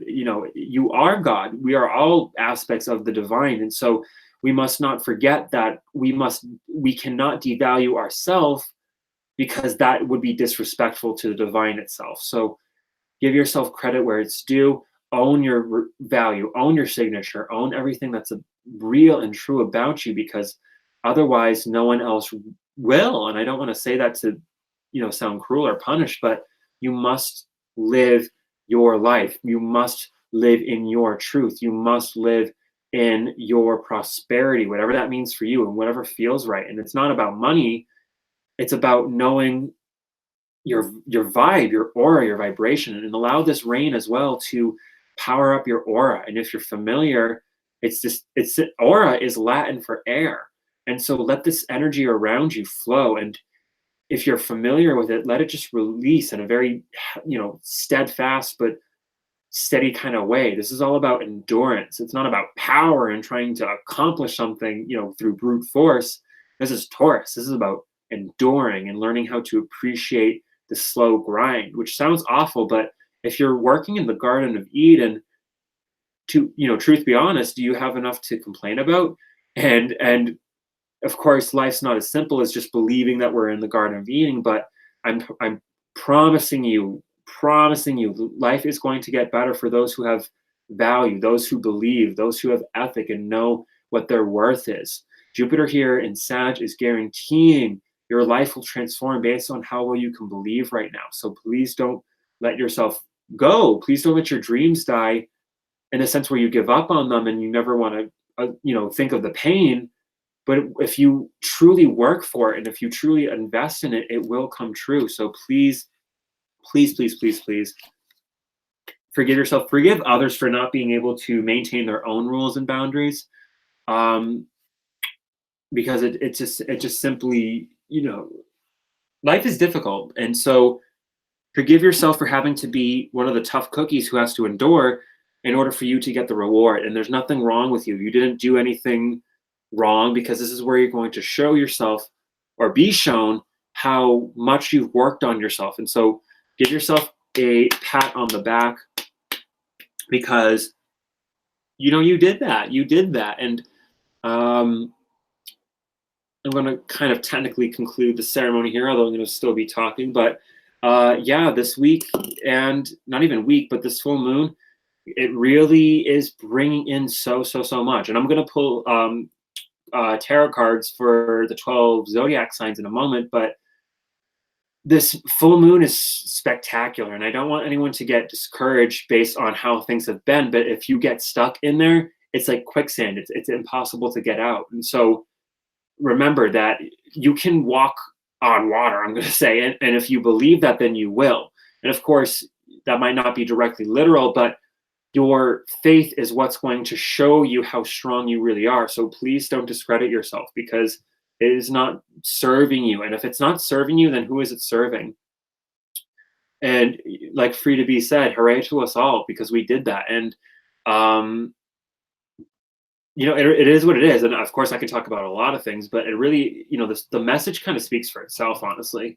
And I think a lot of people are kind of people are going to have to lay in the bed that they made. And some people don't know how to do a mitered corner, but it's unfortunate. But, and there's also a message that you kind of have to let certain people suffer for their, I don't want to say sin, but their actions. And, there is, I don't want to say divine, but it's, gravity is a real force. And it's like, if you throw a rock up in the air and it hits you in the head, that's kind of your own damn fault. And so, that's it. I think that's all I got to say. Thank you all for being here. I'm going to shuffle the cards and start pulling. But first, I want to give a shout out to HighVibeTV, naturally. Thank you all for being here. And first of all, if you all wouldn't mind leaving a like, we would really, really appreciate it, as well as a comment and share. We want to hear more from you guys. And so you can also check us out at HighVibeTV. I have my daily health horoscope as well as my weekly sun signs. We have David the Leo King, Mike the Peace Stealer. We've got so many other people. We even have, I'm afraid, I'm embarrassed to say I can't quite recall her name off the top of my head, but we have a new member joining us tomorrow. I'm very excited. She's also going to be working in health alongside me. So thank you all for being here. We also have a 10% off code, Future Life Family, for your subscription. And yeah, you don't even need to subscribe in order to buy videos. And I do still have, we are still in May. So my May horoscope, which is up on HighVibe, is available. So just wanted to put that there really quickly if you all wanted to know how this month's been and how it's going to finish up. But thank you all for being here, because, we made a transition. And so, yeah. And David said the other day that the app will be out very, very shortly. We got the Magician card and the King of Pentacles. What more can I say? Thank you, Lorinda. Love you. Love the support. Thank you so much. But yeah, we've got a powerhouse of talent. I'm not going to lie. We are the, spiritual Avengers. And so come join the team. And so let's just start off with Aries. So this can apply to sun, moon, or rising, or whatever resonates, to be honest, because we are not just one zodiac sign, as much as I am a Leo. So just be open. So for Aries, this full moon, the Knight of Cups. So for Aries, I think that this full moon is really going to bring a new sense of appreciation for your affection, where you value your attention and focus, especially towards relationships and sexual connections, and how you value your boundaries as well as those of others, to be honest. And I'm not insinuating that Aries people, cross boundaries, but sometimes you might be, your intent might be good and not hostile, but maybe the approach might not be quite right. And you've got Mars in Cancer right now. So this is about learning a softer touch, not weaker by any means, but knowing how to be a little bit tactful just so you can secure your win. Lorinda. So Lorinda, excellent question. The reading portion, the tech side isn't quite ready yet. That will be up soon. I believe that's going to be tied in with the app tech. I'm not entirely sure, to be 100% honest, but it will be up very shortly. In terms of discount, I'm sure we will be doing something. I personally want to do something like that. So excellent question. And please stay tuned. So for Taurus, ooh, we have the Knight of Swords. And so for Taurus, I feel like there's a big message about a victory incoming. I feel like this is the messenger coming back to share good news, to share really positive news, to be honest. I really think it's positive. And usually the Knight of Swords can be very brash, and it might be a very, like crash through your wall moment, but I think that a lot of truth is really going to hit you. And I think a lot of very good news. I'm very positive with these cards tonight, are getting a very positive message. And so I think that just be aware of your time. And I'm going to say this probably for every zodiac sign, but especially when it comes to other people, your relationships, please.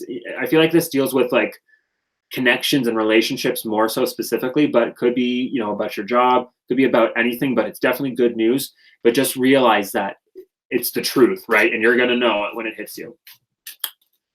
So for Gemini, the cards that we have is the Page of Swords. Interesting. So I feel like Gemini, maybe you're the messenger for Taurus, which makes sense because Gemini is the messenger. But for you, Gemini, make sure that you're just being aware of your thoughts. Since Gemini rules thoughts and mindfulness, or lack thereof, just be aware that you have to put your focus to something that really matters. If you're feeling a lot of thoughts, write them down. If you're feeling crazy, find someone that you can talk to about it. Don't let your energy get stagnant. Gemini's air, it has to flow. But at the same time, if you let it get too chaotic, you get a windstorm, and that's just as bad. So just appreciate the fact that a lot of truth's coming in. Don't get me wrong. So I feel like this is a good message, but please be very aware that, the page can turn sour very quickly.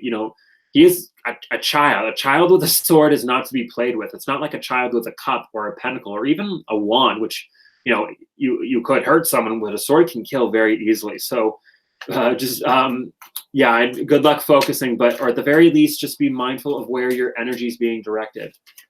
There's a lot of beautiful Geminis here. I live for it too.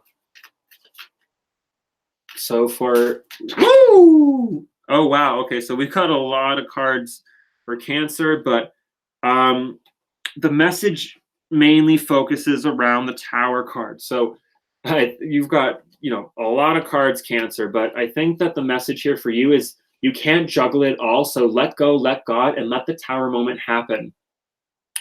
Yeah, sorry. Yeah, sometimes YouTube doesn't do that. I'm not saying anything about YouTube.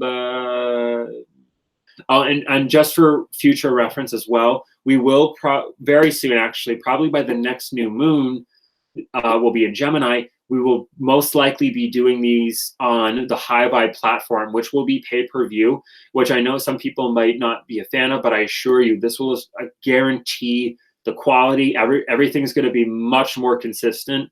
Mike's not here just because we had some schedule conflicts and he had something kind of arranged, but it is what it is. But to wrap things up for Cancer, not to get sidetracked, but there's a Tower card moment, but it's going to be fantastic because it's going to, I don't want to say kill, but anything that, if you're holding too much, Cancer, this Thunderbolt's going to smack them and you're going to lose anything that doesn't matter. So be prepared to only hold on to what works and let the Tower burn. And so for Leo, the card that we have is, the Four of Pentacles. So I'm a Leo, so I'm going to do, and so we got the Tower card again, and I shuffled these cards pretty well. So I feel like there's a notion about really defending your value, your worth, your joy, your prosperity, and not sharing it, Leo. And it's not about being stingy per se, but only share it with other people who are worthwhile. There's, I don't want to say some truth to people, classes or castes, because I don't believe in that. But if you have a specific high value, it can't, a queen or a king, can dine with anyone, and by no means should be, restrictive or pompous, but, you know, a ruly commoner who has no regard for the world outside its boundaries can't necessarily hang out 24/7 with the king or queen. And so I think that, and the Seven of Wands came out, which was the card that I also saw peep out. So, verdant, but with the Seven of Wands, there's Leo, don't be afraid to say no. Don't be afraid to tell people off. And I'm a Leo too, so I'm speaking for myself. But really be aware that your own sense of value is yours. So if someone doesn't like you, screw them, fuck them. And so Virgo, and with this full moon as well, very powerful moment for Leo, since it's talking about everything that you really truly want. And now that it's like, it's kind of like the queen or the king holding the money bag, and it's their money bag. They don't have to share that with anyone, to be honest. And that's kind of how I'm feeling, not in a stingy kind of way, but in a time, energy, and focus kind of way. But anyway, for Virgo, nice card for Virgo. Virgo, do your best to just chill out. You deserve it. Take a rest. Take a load off. And this full moon's going to help you understand really how to not stress about the long term, which is a fantastic thing for Virgo, because Virgo gets stuck in that nervous mood. It gets very sensitive, and not in a bad kind of way, but Virgo, you stress yourself out way too much. So this full moon is giving you permission to R&R as best as you can, and to not feel sorry for yourself. Don't be afraid to take some me time. Don't be afraid to put down the swords of thought, and don't be afraid to think for yourself and think for your own sense of comfort and security, because you deserve it. Trust me.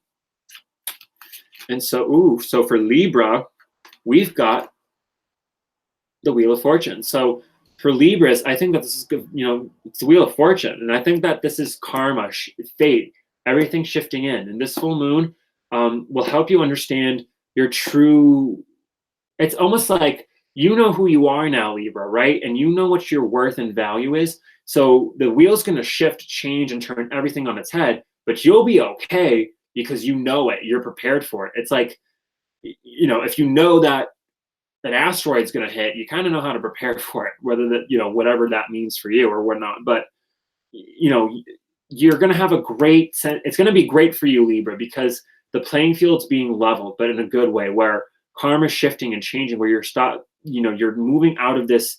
Maybe I feel intuitively, I feel like a lot of Libras are leaving this codependent mindset and not being afraid to leave relationships and be happy on their own, genuinely, which is fantastic. And I feel like the Wheel of Fortune is just a reminder that when things change outside your control, that's the universe helping you out.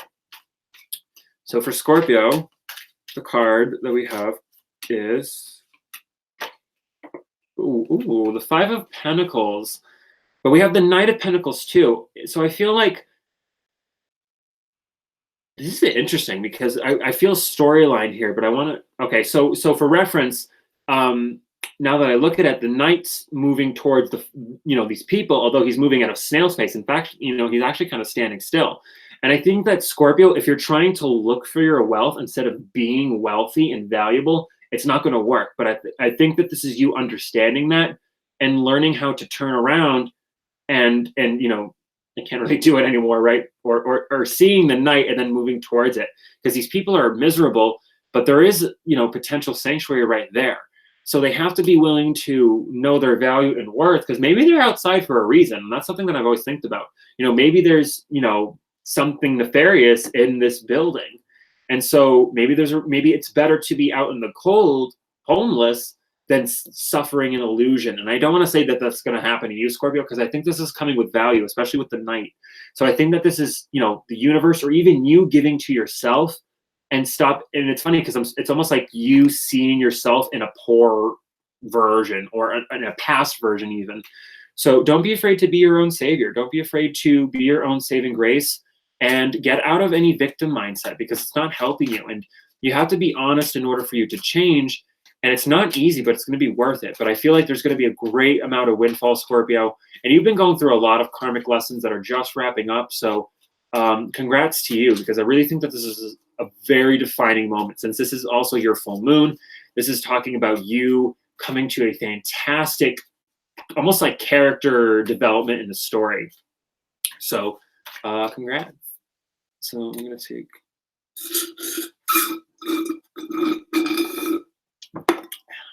And so for Sagittarius, ooh, okay, Sag, you're lucky. You got to, ooh, wow, powerful.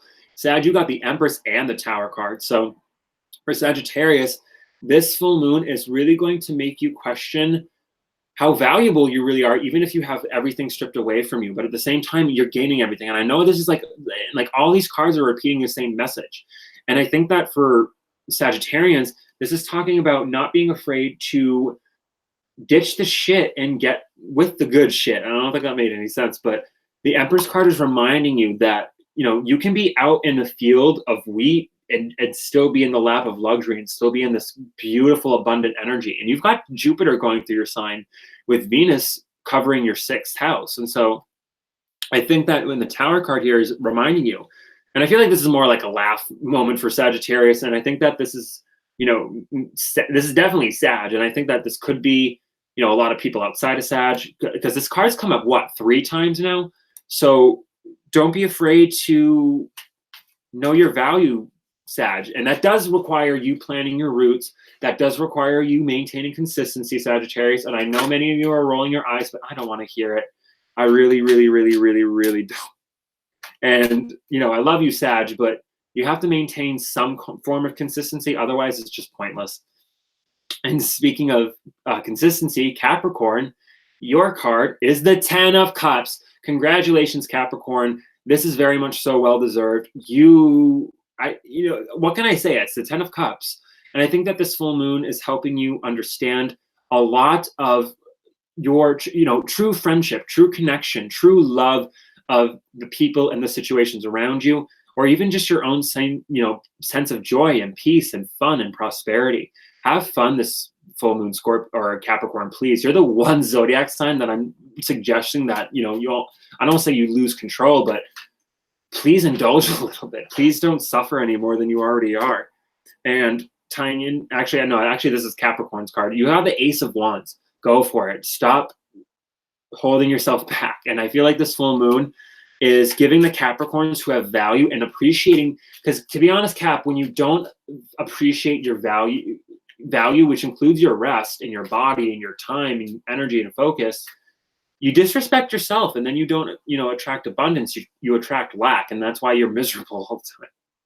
And I don't want to, because Capricorn's beautiful, Capricorn's amazing, but sometimes Capricorn can complain about the wrong things, but that's neither here nor there. So Aquarius, so we have the 10 of Wands for Aquarius, but I feel like this full moon for you is talking about putting the energy and work into creating your greatest privacy, your greatest home life. But there's also a message about not trying to force things all at once, because this guy's breaking his back to get all 10 when he could probably take, 5 at a time and make 2 trips, but the overall result's still the same. It just might, the cost efficiency changes. So there's nothing wrong with changing tactics. I feel like this full moon for you, Aquarius, is going to help you understand how to give yourself better self-healing tactics and the notion of not being afraid to repair your house. And so maybe you have to take them all in one go, but it's a knowing that through hard work and sacrifice of momentary comfort, you gain eternal success. And so pick and choose battles carefully, and especially when it comes to your physical health and wellness and mental health and emotional, spiritual, and any form of health. But don't sacrifice your attention and focus for something that would disregard you instantly if it could. Excuse me. And so Pisces. And for Pisces, this is also an incredible full moon. Ooh, who came out? Ooh, so we've got the 5 of Wands and the Star card. So I feel like this is you making peace with a lot of internal conflicts, Pisces. I feel like this is dealing with a lot of internal things or potentially external, but this Star card's gorgeous. It's true freedom. So I think it's freedom from not internal conflict, because naturally there's always going to be that, but I think it's separating from it's like thoughts and feelings, for example. Some people think these things are opposites when in reality they're 2 sides of the same coin.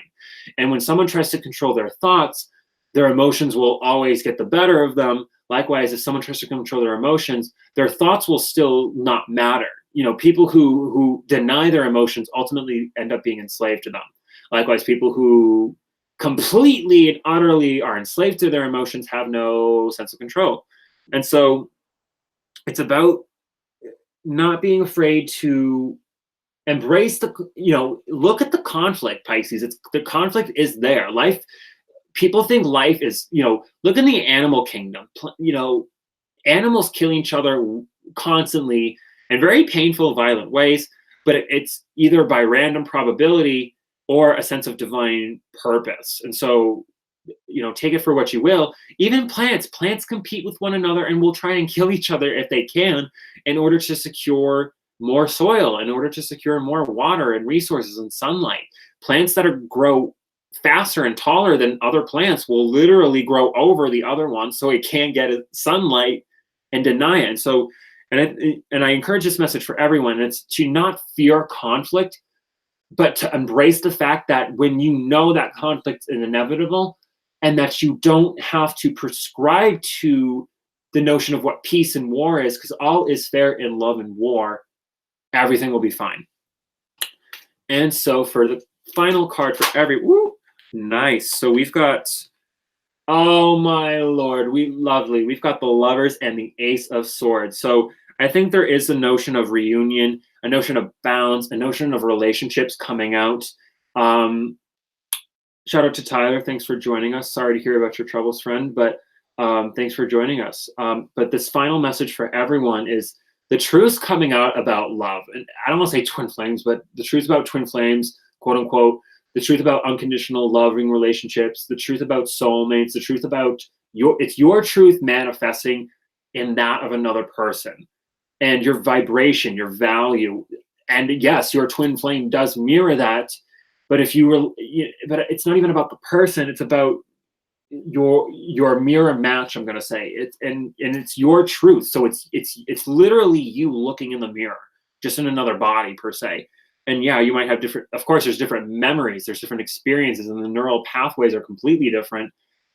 But this is beyond time and space as well. So we have to understand that life doesn't have to make sense. Not everything in life could make sense. Why should we either evolve primates from nothingness or, small dimensional beings who only can remember so many informations at a time?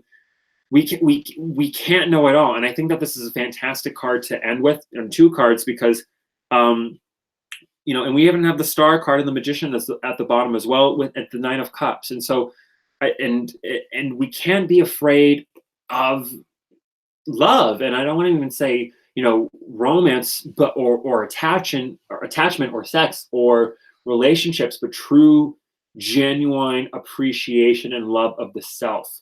And Venus on Uranus, I'm going to be honest, is twin flamey. It is divine. I'm going to say divine love. It's divine love manifest. It's relationships more so. It's specifically relationships. But please don't get the poor twin. I pity the notion of the twin flame journey, because it's real. It's very much so real.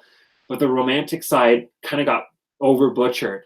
And when people start, talking about time, a specific time frame where people are going to get into reunion, union starts with the self. And this is really what it is. It's your truth realigning with you. The divine feminine masculine. I almost just said divine masculine. I don't think that's a good sounding word.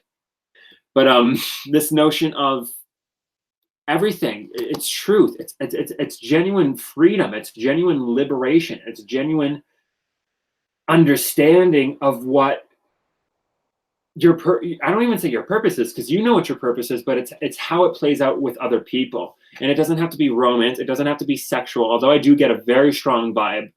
Truth be told, I do get that vibe. And of course, if you don't want that, or if that's not part of your journey, or you don't desire it, then that's beautiful. That's even better, because it's true self-completion. And of course, there's no right or wrong way to be. And this is what I really want to end off on, just because and of course, for example, it's like if you have lung cancer and you want to get better, you need to stop smoking cigarettes, right? And so it's like, there's a right and wrong. There's a correct and incorrect methodology to certain ways to be. And if your end goal is the end result and you don't care about it, commit to that. It's all about commitment, to be honest. This is, commit to insanity or commit to nothing. I don't know. Fast. I know it's kind of weird. Oh, what's up, Abby? Thanks for joining us. We've got one of the founders of HighVibeTV joining us. Thank you for being here. I kind of almost want to ramble, but love can be expressed in spiritual and intellectual union. This is true, yeah, and it's and I kind of like the message really is for me, when you think about the zodiac, the first 6 zodiac signs deal with you, not the universe, not the collective, not your relationships. You, Y-O-U. You are half. You are more. If you were meant to sacrifice yourself, then the first half of the zodiac wouldn't deal with you. Maybe like the first 3 signs. Thanks, Abby. But it's so important that you take the time out for you, because no one else will. Everyone here must at some point work for some dead-end job that didn't appreciate them fully, and they left for better or for worse, or maybe they were fired. Call it a blessing, but it really is.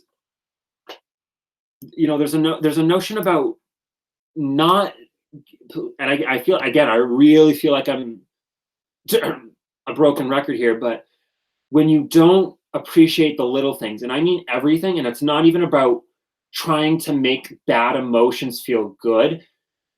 At the same time, it's not dwelling on them. So it's very conflicting. It's a very, very right. I argue right now is the most difficult time to be alive. Maybe that's just me, and I know that it could be. It's a very privileged moment to be at the same time. So please don't get me wrong. I think the difficulty has shifted more from a less physical per se, or more from a more direct to an indirect kind of way.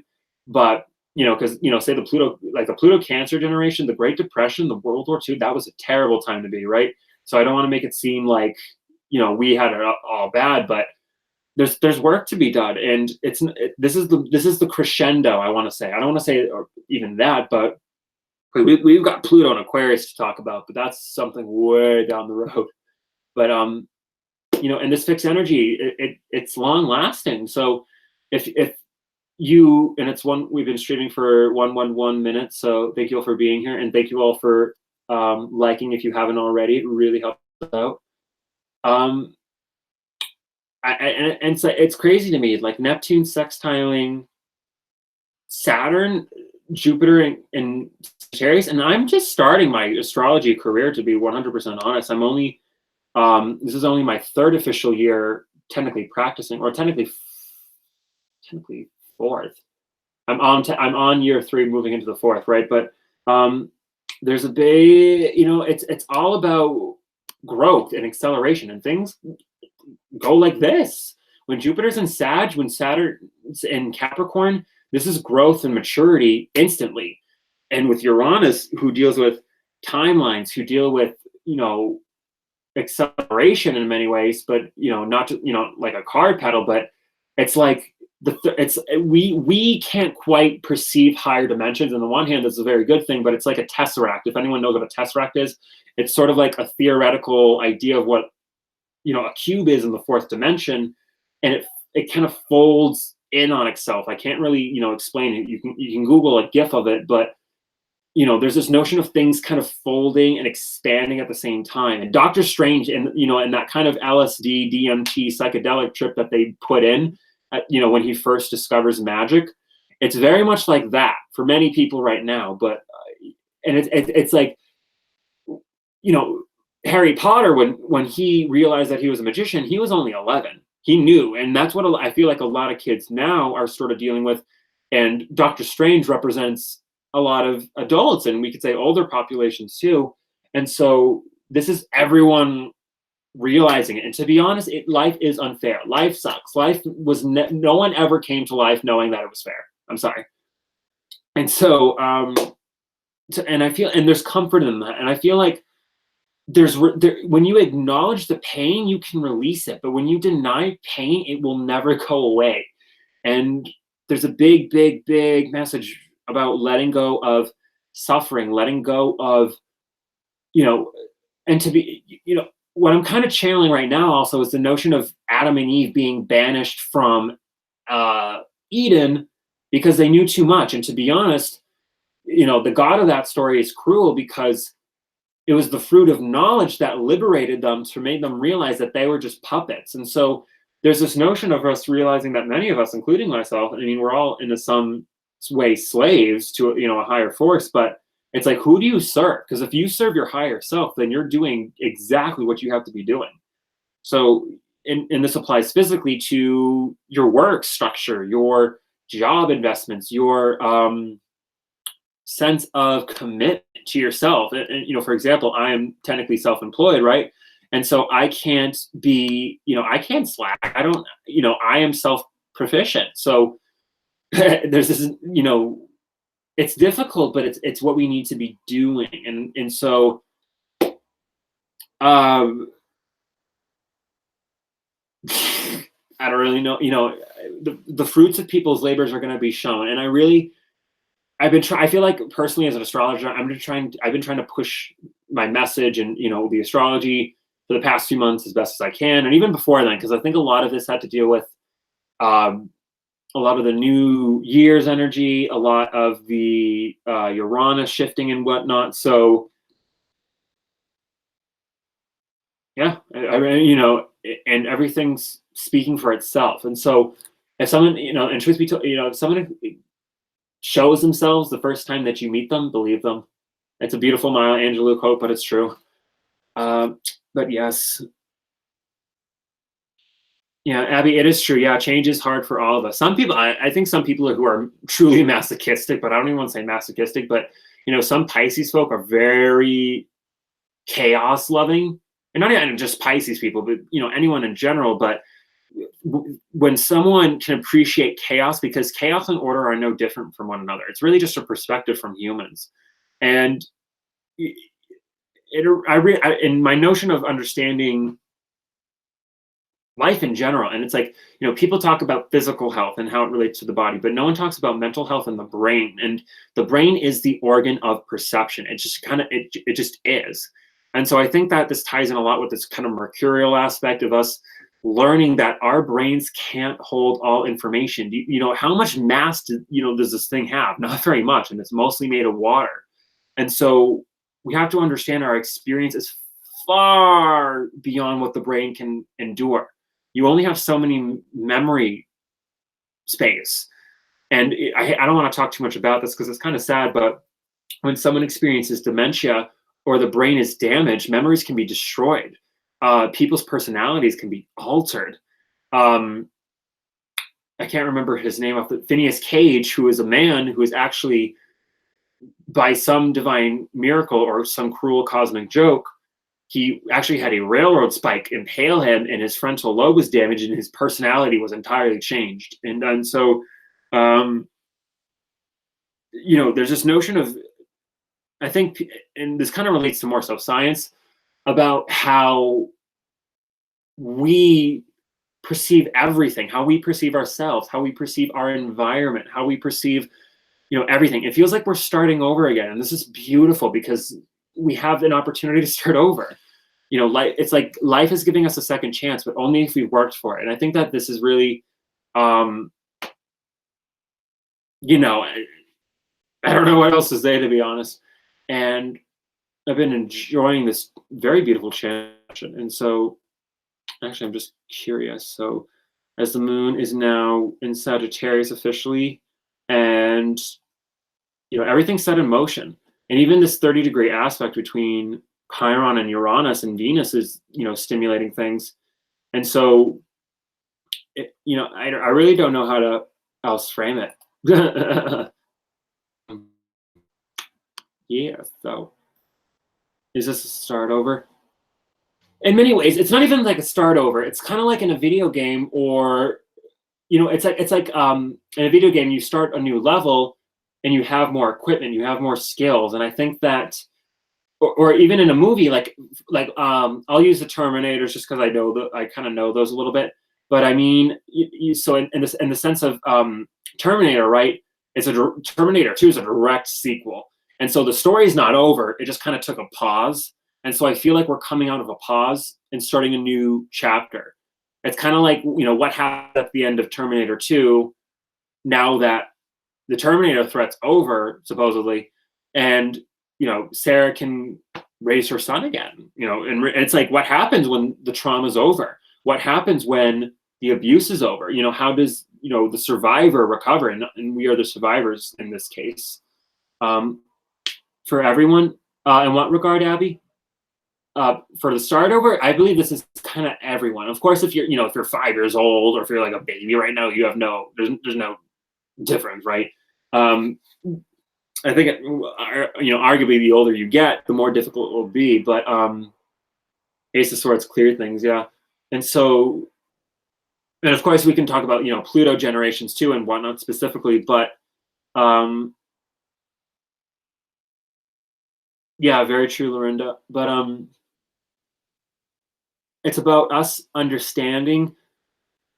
I had something else to say about but I mean, the start over, yeah, it's kind of like, I don't want to spoil anything for anyone who hasn't seen the Avengers Endgame, but it's like, what happens after the end of that movie? It's like, okay, we dealt with it. What happens next? And of course, we have yet to see that, right, in our own universe. But there's this notion of having to move on after tragedy and surviving. And it's like, with all due respect to the dead, life is for the living. With all the, and you can't be, by all means, grieve for the dead. I'm not telling, specifically about dead people, but if something is over, by all means, grieve. By all means, and even you can even enjoy the melancholy. Some people, I kind of do, but I think I'm a Pisces moon. But feel the melancholy, but let it go. People talk. To be honest, I feel that there's a lot of people who, to be honest, are quite ungrateful to be alive. And I'm not suggesting people have to, pray or, pay respects or live in a specific life mindset. But if you're a nihilist and you believe that everything's worthwhile, then what is your purpose?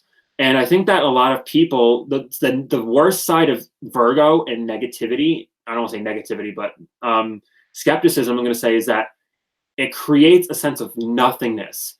And as a time, technically as an atheist, I kind of was it started off a little bit depressed because it was like, and I still don't really believe in this happy ever after, heaven, flowing angels on harps bullshit, I'm going to say it.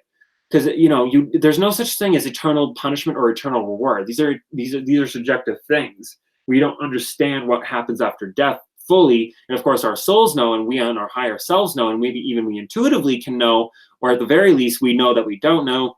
But we can't just, life is meant to be, you must live in the moment. And if you don't appreciate being alive, and, you shouldn't, you should not appreciate negativity and disrespect, right? But you can't just assume that life is all huggy, kissy, because I feel like a lot of people really believe in this, everything will be fine when I die. But at the same time, if you're an atheist, it can be very disheartening because you believe nothing happens. But at the same time, if you believe nothing happens after you die, you have the complete opportunity and even more room to make life more worth living than a believer. And to be honest, I feel like many believers also throw their lives away because they think that what they're doing is right and just. But of course, everyone only does that because no one ever sees themselves as the bad guy, which is psychologically true and subjectively true. But if you think that, you can't believe, you cannot really condemn anything. And of course, you can disagree and feel discomfort, but it's like watching someone be self-destructive, to be honest. It's like you kind of course, speak your truth and help them out if you're friendly or if you just want to show compassion. But if they have, people have the right to fuck up. And I think one reason why I have a difficult time believing in a fixed fate is because universally is because that means that everyone who was fated to fuck up was fated to fuck up and like not win unless you do away with eternal damnation or reward. So, and this is collectively happening because, the notion of,